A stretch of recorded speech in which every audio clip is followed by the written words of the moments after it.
Nabi Yaakob kan menangis sampai buta mata. Kita tertanya-tanya juga, Nabi Yaakob AS ni dia berlebihan ke menangis? Bila kita tengok tentang Nabi Yaakob AS yang bersedih, Nabi Yaakob kan menangis sampai buta mata.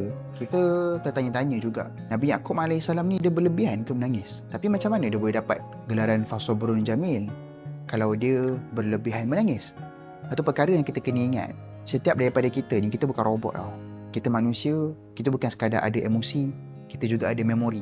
Kita bila sebut ada memori, kita akan selalu berhadapan dengan keadaan-keadaan, dia akan trigger balik perasaan itu. So, apa yang menyebabkan Nabi Yaakob AS dia menangis sampai buta mata? Sebab Nabi Yaakob AS dia melalui momen yang always trigger dan mengingatkannya kepada Nabi Yusuf.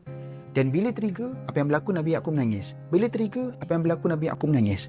Keadaan tersebut yang repeatedly happen hingga akhirnya tanpa sedar memberikan kesan kepada Nabi Yaakob AS hilang penglihatan.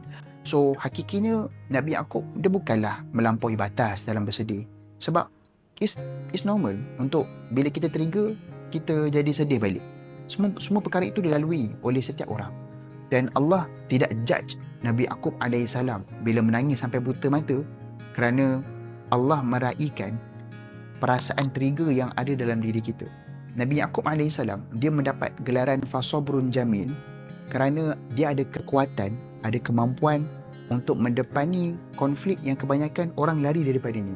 Nabi Yaakob AS kan dia keep duduk dalam situation, duduk dalam dengan anak-anaknya, dan kekuatan dan kemampuan itulah yang menyebabkan Nabi Yaakob AS dari semasa ke semasa dia terus menangis sebab memori yang dia perlu berhadapan, anak-anak yang dia perlu berjumpa setiap hari akan sentiasa menyebabkan dia bersedih dan menangis. Kesedihan Nabi Yaakob AS sehingga menyebabkan baginda hilang pandangan ataupun menjadi buta mata bukanlah bermaksud baginda berlebihan dalam tangisan. Ia hanya bermakna Allah Subhanahu Wa Taala faham Nabi Yaakob itu ada memori dan baginda akan sentiasa teringat tentang apa yang menyebabkan baginda sedih, dan kekuatan dan kemampuan itulah yang menyebabkan Nabi Yaakob mendapat gelaran Fasabrun Jamil.